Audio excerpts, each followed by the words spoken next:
Seramai 20 ahli Dewan Negeri Adun Muda Selangor 2026 menyertai perbincangan meja bulat mengenai isu mobiliti Selangor pada 14 Julai. Ahli Dewan Negeri Batu 3 Daniel R. Rashid Harun berkata, hasil perbincangan termasuk cadangan dan pandangan berhubung usul pelan transformasi mobiliti Selangor akan dibentangkan pada sidang Dewan Negeri Selangor. Menurutnya, perbincangan itu menjadi ruang untuk anak muda bersuara tetapi turut membawa mereka masuk ke proses sebenar perbincangan dasar, diperhalusi dan akhirnya dilaksanakan.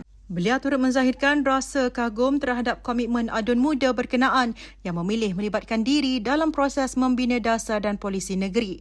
Sesi berkenaan turut disertai pegawai Exco, pegawai kanan agensi dan ahli majlis yang bertindak sebagai mentor selain berkongsikan pengalaman mereka sepanjang terlibat dalam pentadbiran dan pelaksanaan dasar. Awal bulan ini, program Adun Muda Selangor dilangsungkan selama 2 hari melibatkan 56 belia yang dipilih daripada 232 permohonan.